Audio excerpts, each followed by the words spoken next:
Hello, world. I am Paolo Sironi, your host for the Banker's Bookshelf, a new show of Breaking Banks Europe that is part of the Breaking Banks podcast family, the most followed fintech podcast in the world. The Banker's Bookshelf is our collective moment of critical thinking inspired by authors and researchers of the most interesting books, papers, and publications, which are finding their space in the libraries of curious bankers and fintech entrepreneurs. In each episode, I will invite authors and researchers to share views that challenge the status quo and common assumptions in financial services.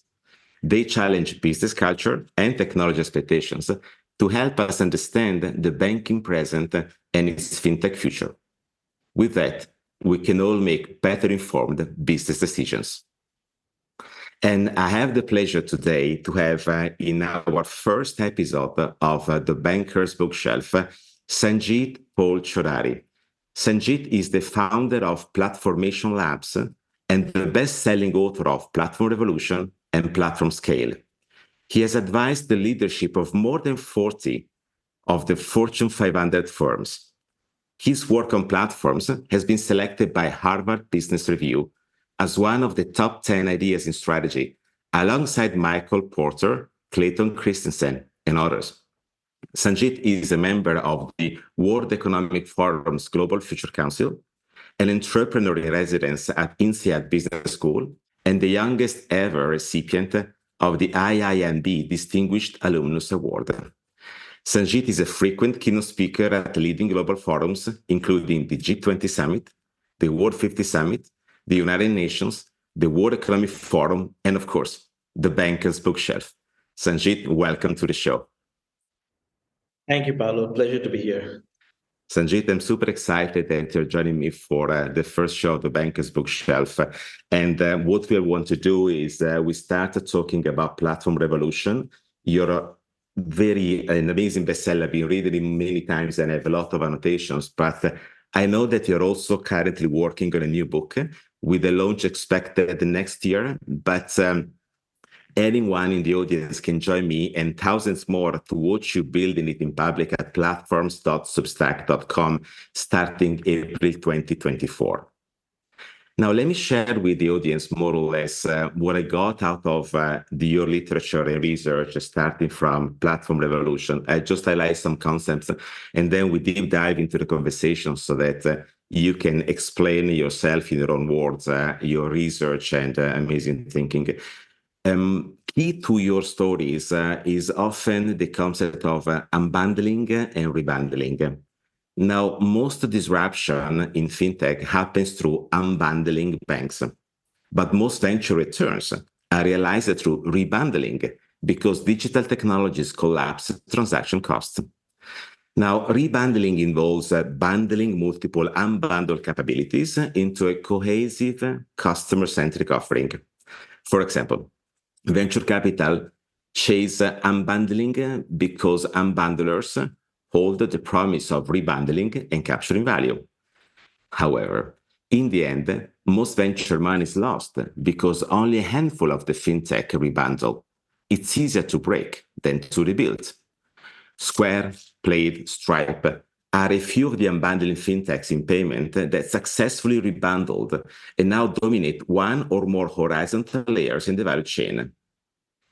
Now, you can now explain to us your research and ideas in greater details and also addressing how established organizations like banks can thrive in the age of platform-driven innovation, thinking also about your next, which is sandwich economics. Sangeet, first question to you. I'm really curious to know how has your own journey of inquiry led to platform strategy first, and then to formulating the idea of sandwich economics, then we discuss what it is about. Absolutely, Paolo. So a lot of the ideas around unbundling and rebundling that I've kind of built out has been a natural consequence of trying to understand the first principles of how the platform economy works. And my journey in this direction has had multiple phases. I started initially by trying to understand how our business model is fundamentally changing. I started my career with big tech firms, Yahoo and Intuit. Both of them were trying to figure out how the internet changes business models, and they did not quite get it right because Yahoo thought of the internet as a media business, and Intuit thought of it as a place to host software. And I felt there was something much bigger. And that's where I formulated the idea of we're moving from a world of pipelines, which are linear business models. You build something, you push it out to the consumer, and you charge for it, to a world of platforms where you do not just push value out, you create an infrastructure, set the rules of governance, and bring the stakeholders together to interact and coordinate value creation with each other. So my initial foray into explaining platforms was driven by a natural desire to explain how business models are changing because of the internet. Now, once that gained traction, a lot of work that started coming my way started looking at the inordinate growing power of platforms. So, a second phase of work that I did was increasingly around explaining under what conditions do platforms gain power? Under what conditions does market power concentrate with a few firms? And that's where I started then breaking this down into really thinking about the core factors at work in the digital economy. Whether you're building a platform or you're building some other business model, there are two fundamental factors that are constantly at play in the digital economy, even more so than they were in the traditional economy. And that's the idea of unbundling and rebundling. So the section that you just shared about where I talked about unbundling disrupts the status quo and rebundling delivers venture returns. I actually formulated dove deep into that particular framing because over the last 10 years, we've seen a lot of banks trying to copy fintechs. They've sort of had a fear of missing out. The technology is shifting. Fintechs are doing something which is taking away our business. And repeatedly, I had to explain over there that, well, unbundling, which is what fintechs are doing, does not necessarily create and capture value. It disrupts the status quo. It definitely creates value for the consumer because you're no longer restricted to the traditional bundle, but it does not create a vehicle for value capture. In order to do that, you need to have a key control point in this unbundled scenario, and then you need to rebundle around that control point. A very simple way to think about it, forget financial services, a very simple way to think about it is in how we think about it in terms of content and media, because we use content as a consumer. So the traditional bundle used to be, for example, an album. If you want to listen to music, you would buy an album from a musician. And then the internet unbundled it. You could start sharing individual files on file sharing services. And then Apple tried to create a business model around it with iTunes. But eventually, we've reached a place where the business model is now around rebundling as Spotify playlists. So playlists are user-centered rebundles of this unbundled music treasure trove that's been created because of the internet. Or think of traditional news papers as bundles of news articles. They got unbundled with the internet and got rebundled in the Facebook news feed and many other news feeds that we have today, which are again rebundled around the consumer. So traditional bundles in the industrial economy used to be bundled around production processes, and the same thing happens with banks. Rebundling happens around consumer interests, and what's scarce in the consumer in the digital economy is consumer attention, and that's the locus of rebundling. So, Sangeet, I hear you well, and that resonates extremely well with me. I have to say, we are on Breaking Banks podcast, and I've been meeting thousands of fintechs worldwide, and I always told them you can't break banks because they're already broken, in the sense that they are divided into different business units that don't really talk client centricity. So the rebundling aspect is the important one, but rebundling doesn't mean that you're the same, just like better connected. Things change, and things change also in the structure of the economy, which is I guess the concept of sandwich economics. Now, can you now link platform and sandwich economics to introduce this new concept you're working on that I find extremely fascinating? Absolutely. I think, my work on sandwich economics has been a convergence of how do platforms create value, how does power get created in the digital economy, and how does unbundling and rebundling shape the digital economy. So the way I see this is that because of these simultaneous forces of unbundling and rebundling, we are increasingly seeing most value getting concentrated at certain layers of the value chain. And there are three or four specific layers at which value increasingly gets concentrated. The rest of the value chain increasingly gets sandwiched between these layers. If I take a simple example, if you think of Amazon, Amazon has a core infrastructure layer in terms of Amazon logistics and warehousing, which sellers use to run their business and do their fulfillment. And then it has the marketplace layer and Amazon Prime, which is the world's largest membership club, where users are, get 2-day delivery and so continue shopping on Amazon. And so between these two layers, the sellers are increasingly sandwiched. If you look at Amazon's average take rate over the last 5 years, it's grown from 15% to 50%, because it's constantly increasingly sandwiched the sellers and taken more of their profits through a combination of increasing advertising fees in addition to just the marketplace fees, and through a combination of enforcing them to use Amazon logistics if they want to sell through Amazon Prime. So that's an example of essentially using dominant positions at multiple layers in the value chain to squeeze the rest of the value chain. And that's the idea of sandwich economics, the factors that lead to the creation of this structure. So, Sangeet, I understand that the sandwiches are good for those who can buy them, and sharing between can be complicated. I'm sure that by the end of this conversation, we'll also explain how to mitigate all of these negative elements, right, to find the right balance. But first of all, do you find an example in financial services of those which are understanding this concept for the audience? When you go from vertical, you can imagine some like piles of Lego bricks, and then all of a sudden those Lego bricks gets detached, and then they reconnect vertically to build basically these layers that show some layers become more dominant than others to squeeze either in or out. So what about financial services? Absolutely. I think in order to explain financial services, it's helpful if we understand how do these Lego bricks realign? How does the rebundling happen? And typically when unbundling happens, so if you take financial services as well, when unbundling happens and you start seeing the rise of specialized firms taking every single Lego brick and performing a specialist function, the coordination costs increase, because to do the same thing, you need to now work with many different specialized firms. And as fragmentation increases, as coordination cost increases, that's the point at which rebundling takes shape. So a starting example that I would take is a company like Stripe. What Stripe is doing is it's coordinating coordination costs across the entire payment services value chain. It's removing the fragmentation of having to integrate with many different types of payment services. It's creating a single point and an easy point of entry through which you can work across all of these different Lego blocks, if you will. And if you look at Stripe, by using that initial control point, it is then able to expand into many other services around it. Today, in fact, Stripe is uniquely positioned as the owner of the merchant ID every time payments get processed. So it can actually uniquely identify who's driving a car on Lyft, but also running a shop on Shopify. And so Stripe, in a way, kind of owns that horizontal, not just rebundling at the level of solving the coordination cost, but also now owning the merchant ID across different platform businesses. So that's one example.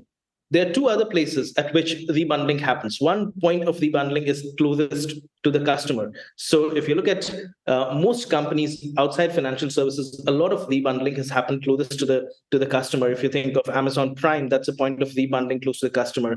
If you think of Google Search, it's a point of rebundling close to the customer. So by owning a key consumer need and owning it in a dominant fashion, you are in a position to aggregate consumer demand, and that allows you to create a bottleneck towards serving that consumer demand. And that is why most financial service players today want to get into payments, because payments is one way you can fundamentally own a horizontal layer across the financial services value chain. A great way to think about this is also what happened in China with both WeChat Pay and Alipay kind of owning that layer close to the consumer. But if you think of Alipay before all the things over the last 4 years happened, Alipay also had really good infrastructural capabilities at the back end. So it had a layer of dominance close to the consumer in the form of payments, and combination of Alibaba Cloud and financials, various I would say risk scoring algorithms, credit scoring algorithms at the back end. So when Alibaba or Ant Financial initially tried to go global, what they did was they tried to take the sandwich and recreate it in different countries. And because they could not own the payments layer at the top, what they did was they invested in the top payments company, top digital wallet in every country that they entered in, on the condition that in exchange for the investment, that company would also move on to Alibaba Cloud. So that would then allow them to sandwich in each country that they were getting into. So those are ways to apply sandwich economics, where you actively think of how can I dominate multiple layers of the value chain and take over an industry through a combination of those factors. Very fascinating. So basically, there are three layers: can be the infrastructure, the integration, and the aggregation. Companies can play a different game or multiple games according to these layers, but they need to succeed in all of them. The way they invest is different, thinking platform economies and sandwich economics, so it all changes. And why does this matter for our audience? We are on Breaking Banks Europe. The Bankers Bookshelf is a new series of this podcast, but we talk to the world. Now, European banks are some of the weakest in the world because of the protracted complexities of the macroeconomic conditions, like negative interest rates, very demanding regulation, and economies that are not performing as everybody would expect. And I remember Mario Draghi, the former chairman of the European Central Bank, 2 weeks before he left office, responding to a question from a journalist about the role of central banks and the potential coming new systemic crisis.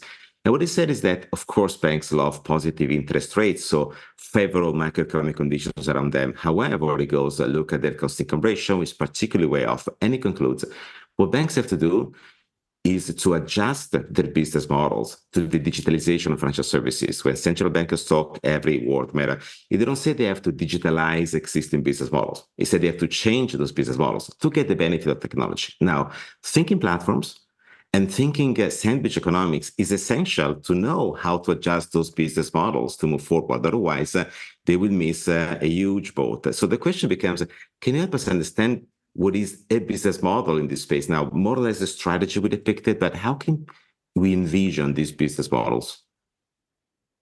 Yeah, I think one of the key things that banks or any traditional incumbent needs to think about is what are the potential points in their value chain that a horizontally dominant player can come in and work across them. So every time Apple Pay enters a new country, it creates competition among banks to start competing to work with Apple Pay.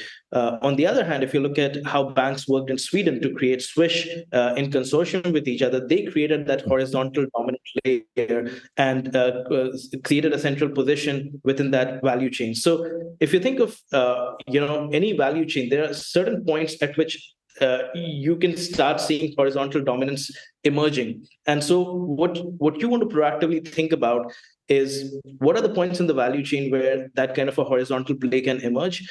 Once that play starts emerging, do you want to proactively set up a preferential partnership position with it, Okay. or do you want to work with other banks to kind of disrupt the dominance that particular play is happening? A very good example of that is what's happening with Plaid in the US right now. So Plaid has created a dominant position by working across banks, and now banks have come together to create alternatives to prevent Plaid from expanding across the value chain and hence sandwiching more and more profits away from them. So even if a platform player gains dominance at one layer, what you want to prevent from happening is preventing them from expanding to other layers of the value chain and then creating dominant layers at other layers as well. Because if you have multiple dominant layers, then you can start sandwiching the players in between. If you just have a single layer, you're still open competition at other layers. And so the key inside of sandwich economics is that outsized market power accrues to platforms once they gain dominant positions at least two layers, possibly more. and then they use upward and downward pressure. Just imagine, for instance, you own the aggregator close to the consumer, so you own the consumer access, but you also own the industry infrastructure on which all the merchants are running their business, all the producers are creating their business. You can then absorb more of the critical production functionality, even more so with AI coming in. And at the same time, you can change conditions closer to the consumer so that your ability to control market access enables you to extract greater profits. And a classic example being how Amazon now not just takes marketplace fees, but also takes advertising fees. So it's the multiplicity of these dominant positions that allows you to sandwich, and that's the real factor that you want to avoid. And the ways to kind of for banks to fight against it is to either look for these positions before they firm up and try to set up a preferential partnership like a joint venture with such a position. And I can give a few different examples of how that plays out. B, it is for banks to come together in consortium if a dominant position has already been set up in the way that the leading banks in the US have come up and displayed. Or C, it is to kind of help regulators understand that if dominant positions stack up at multiple layers of the value chain, you're not necessarily just going to see the benefit of network effects for users. You're more likely also going to see the disadvantages of sandwiching and profits accruing to just the owner of those few layers. So, Sangeet, what you basically said, if I can sum it up my way, is that whether bankers believe they are chicken or prime beef, they're all getting sandwiched.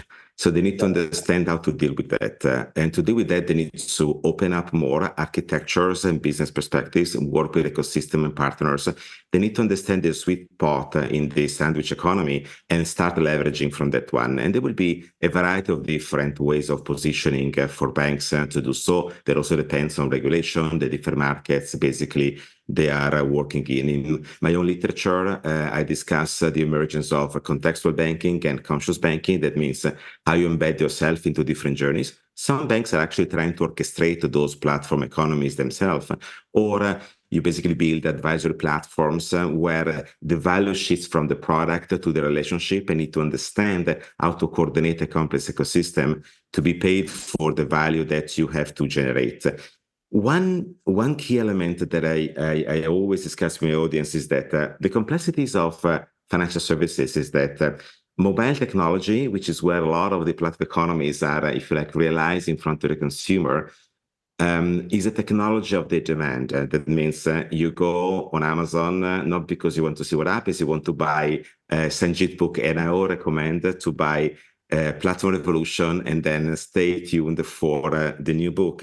But when people have to make more complex financial decisions, they need to talk to people, right? So the communication element becomes very important. Now, we are at the verge of a shift in the way we use technology in the domain of communication. Not everything is settled, but I'm thinking of generative AI or then AI in general. Now, you mentioned AI in the context of sandwich economics. I'm curious to know, where do you see the opportunity to use artificial intelligence in terms of interacting in a different way of seeing businesses emerge on sandwich economics? Absolutely. I think the economics of AI are super fascinating, because what AI ends up doing is it commoditizes knowledge, it commoditizes predictions. And with that, what ends up happening is that you're able to democratize knowledge, you're able to democratize decision support, you're able to democratize the ability to make decisions across a much larger, much less sophisticated base of users. So, as an example, if you think of traditional relationship managers in wealth management, a wealth manager was fundamentally a bundle of a relationship and the knowledge that they brought to the game. And their ability to differentiate themselves was a combination of the two pieces. But if most of the knowledge can be absorbed into AI, and you can now empower a wider range of wealth managers to start working with AI, value will shift away from the knowledge, which becomes commoditized, to the relationship, to other layers that you can add into the relationship. And so value will increasingly accrue to the owners of the relationship. In any relationship-based business, in any value chain, there's a constant tension between relationship-based businesses and further upstream the IP and the product excellence. But if a lot of the knowledge can be commoditized, the relationship-based businesses can one of two things can happen. If you have a lot of very strong relationships, value accrues more in your direction. However, if you were largely operating with a highly fragmented network of relationship managers, you can now expand it even further, and value accrues back to the product. So value can accrue in both directions. I'll give two different examples over here. So think of a company like McKinsey, for instance. It's consulting firm. A lot of people say that with Gen AI coming in, consulting firms are going to lose value because AI can do a lot of the consulting. What they miss is that consulting is a bundle of knowledge services and relationship with the client. And the relationship with the client is the capital in consulting, because the relationship is owned by the partner. The knowledge services are provided by lower level consultants within the team. So as Gen AI commoditizes the knowledge services, the value will accrue even more to the relationship. And in a relationship based business, the value in the relationship is primarily on guaranteeing the outcome. It's primarily on owning the liability. So especially with a technology like Gen AI, where you have issues, around variability of output because it's a probabilistic and not a deterministic, approach. In that kind of a scenario, the player who owns the liability and owns the relationship is in a position to capture outsized gains. So that's an example where the value accrues to the relationship. Versus if we now take a software provider, which has a reseller network. Traditionally, reseller networks have local advantages. They have, they have training advantages. They learn over time, and once they've built a training infrastructure internally, they are able to better sell your software. But if all of the training can be collapsed into AI, anybody can be a reseller, and so the value again shifts away from the reseller themselves who have absorbed the training, and moves in the direction of the product, which provides that training at scale in the form of AI to anybody who comes on board. So the reseller gets commoditized. So it can play out both ways. It's really a question of, what gets commoditized and where does value sit once AI comes into the picture. So three words I take from your explanation: value, commoditization, and knowledge. First of all, I always say if we do not identify value correctly, we cannot digitalize value. In my banks and fintech or platform economies, I look at two different strategies that lead to different business models. That is contextual banking, conscious banking. They are meant to eliminate the friction of things that get commoditized. Definition: contextual banking is what? Is the need to eliminate friction in ecosystems that make banking contextualized, that means embedded, into different journeys. So you need to learn how to participate on a new value stack that moves from vertical to horizontal on established economics. And the knowledge piece is about conscious banking, because it's the need to demonstrate value. Therefore, to eliminate the knowledge friction, helping people to make decisions, that makes banking conscious of platform economies. That means transparent in the way they deal with clients, because value has to be demonstrated and remunerated in different terms. So from there, everything changes in the way the institutions, the financial institutions, leverage technology and things like AI to talk to consumers, to enable advisors to demonstrate that value in a dynamic that is different from the existing linear value chain that they've been working on. Now, you are one of the most respected voices also at the World Economic Forum. And at the VEF 2024, I had the chance of working on a piece of research with Christian Keller, the chief economist of Barclays, that we launched as Barclays and the IBM Institute for Business Value Research, that is on AI and productivity. So what we try to answer is a very compelling questions for economists. That is AI going to add productivity growth on economies, national economies or regional economies?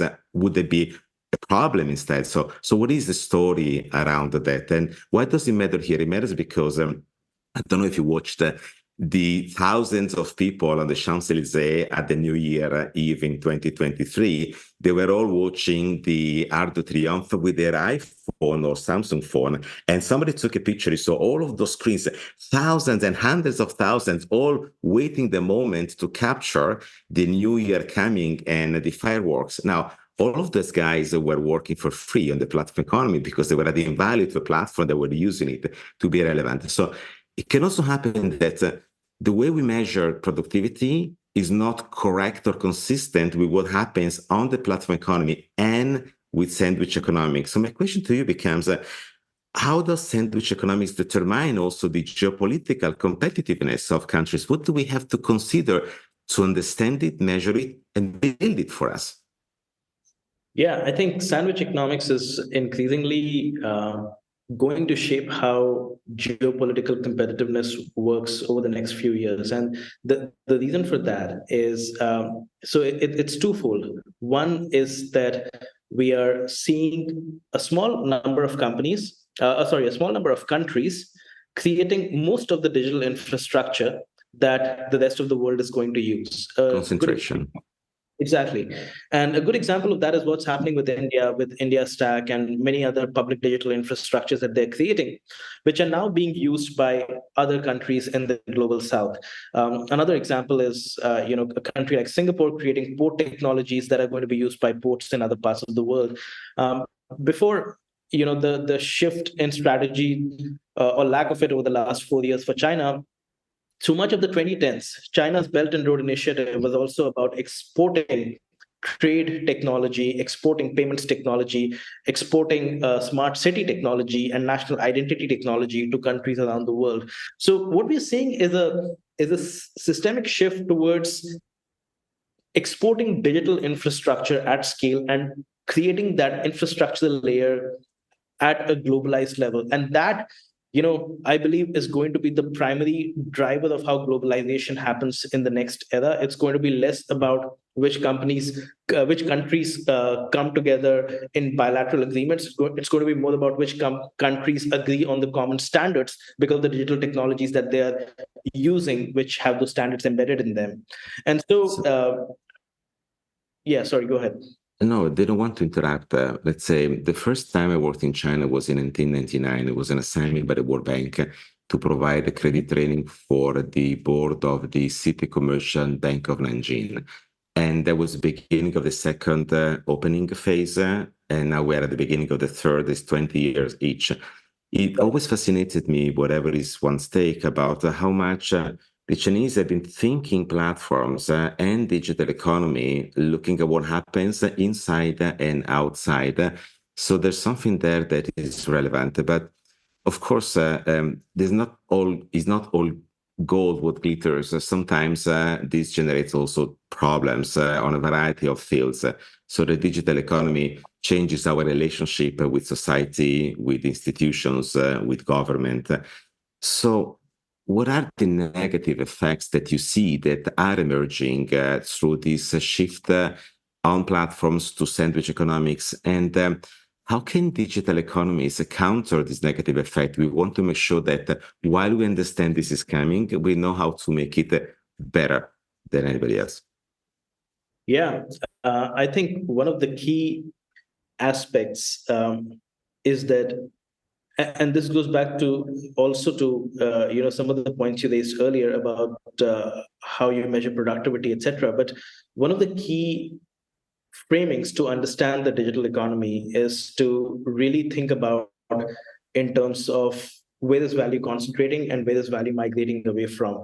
And what's happening because of the idea of sandwich economics is that value is increasingly, first of all, there's a shift in value from labor to capital, even more. So it's been the labor to capital value shift has been happening for the last 40, 50 years through a variety of mechanisms. But the current shift in technology actually accelerates that. A very good example of that is if most of us start getting augmented by AI, most of our most of the knowledge work starts getting absorbed into AI. It starts we as knowledge workers start increasingly getting commodified.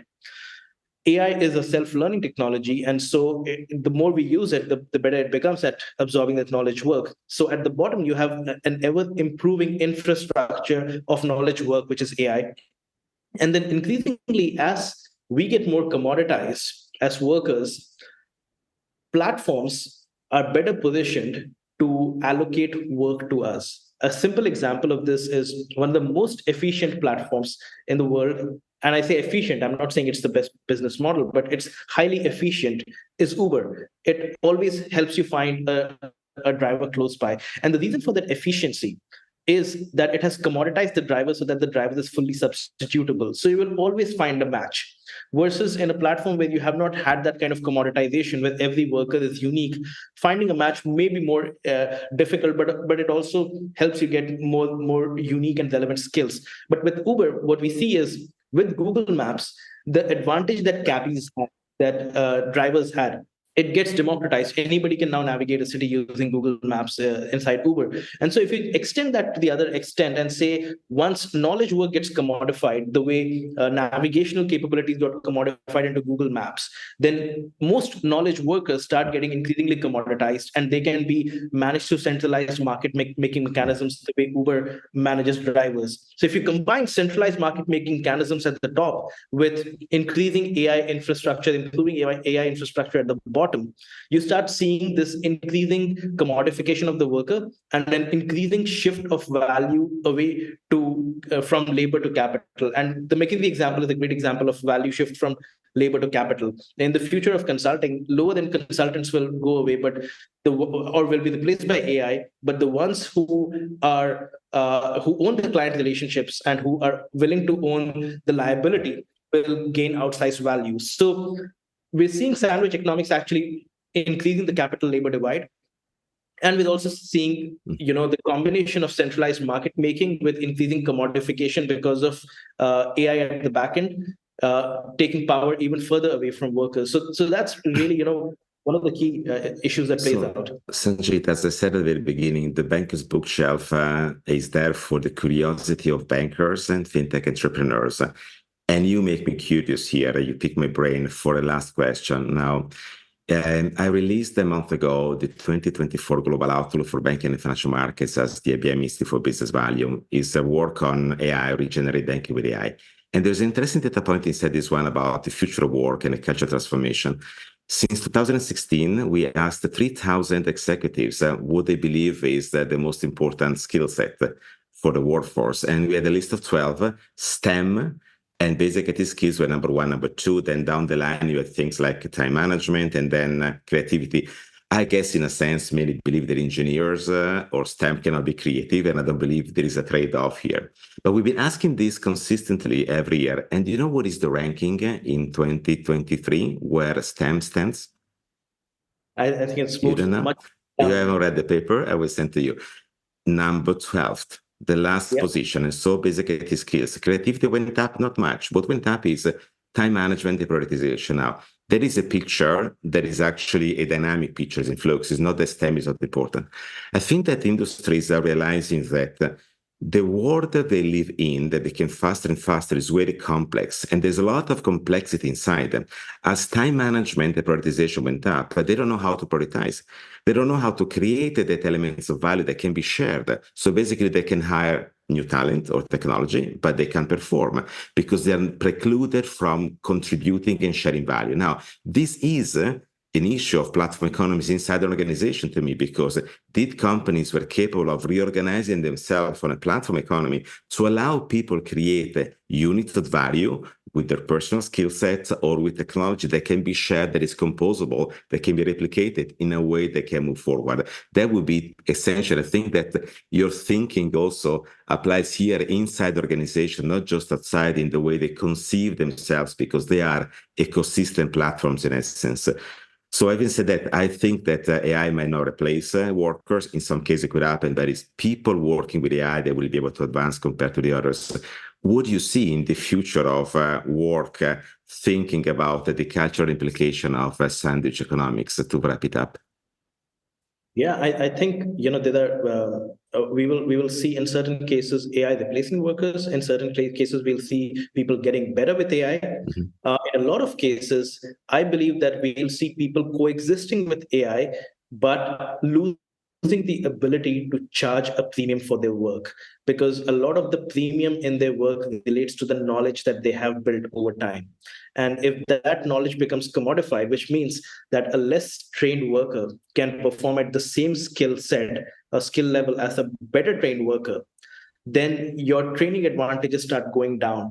So, we often talk about lifelong learning. What's going to be very important in the age of AI is, yes, you need to have lifelong learning, but what you learn is more important than just learning, because there are certain kinds of learning that are going to be commodified increasingly into AI, and there are certain types of learning which are not going to be. And so, understanding that distinction is going to be super important. And so, if I think of the impact of um, sandwich economics and AI on the future of work, there are three key points that I would share. The first is that when you think about sandwiching, the real sandwiching happens when you are stuck between two layers. And so the two layers are an ever improving AI infrastructure and a market making functionality at the top. Market making could be something like a marketplace like Uber, but even increasingly, internal HR job allocation in large companies is happening through internal market making technologies, where internal roles are being matched with internal capabilities. So as more and more market making of roles and skills happens through algorithms, you start moving into the sandwiching scenario. So that's one outcome that happens. The second outcome that I believe happens in the future of work that's going to be important is that AI is unique because, unlike previous technologies, AI is a goal seeking technology. AI agents are goal seeking. So traditionally, technology could replace tasks, but humans were still required to bring the tasks together and get the outcome. AI, with an AI agent, you can tell it the outcome and it can start reallocating and planning and learning from its environment to get the outcome achieved. So we get one step closer to removing agency away from workers. So second thing that I would look at is think about how AI agents impact you. Do they take away a part of what you do, or can you use an AI agent to create sort of a virtual team? In the sense that even if you are a single person, you could have an army of AI agents working for you. You could have your own organization, your personal organization. So keeping an eye out on that is I believe, going to be super important. That's the most interesting facet of AI, according to me. And the third piece, just to round this up, is essentially to kind of look at what are the factors that move closer to capital and away from labor. And some examples of that are relationships. If you have client relationships, that's one form of capital. If you have the ability to own liability in an outcome, that is one form of capital. So what are those factors based on which you are not just charging for your skills or your talent, you are charging for the ability to guarantee something to your stakeholder? That becomes super important as more of your skills and talents get commodified with AI. Sangeet, thank you very much for this conversation. I can tell you my view on AI here. I don't look at the Turing test to know if AI will effectively transform the world as we know it. I look at the capability of Microsoft to cannibalize itself and replace Excel. If that happens, that is really breakthrough on the world economies. But now, to conclude, how can the audience follow your precious work and what you build in the most balanced foundations of sandwich economics? I'm sure that all the chapters in the world are also looking at you, and hopefully your immense IP is recognized. How can we all follow it?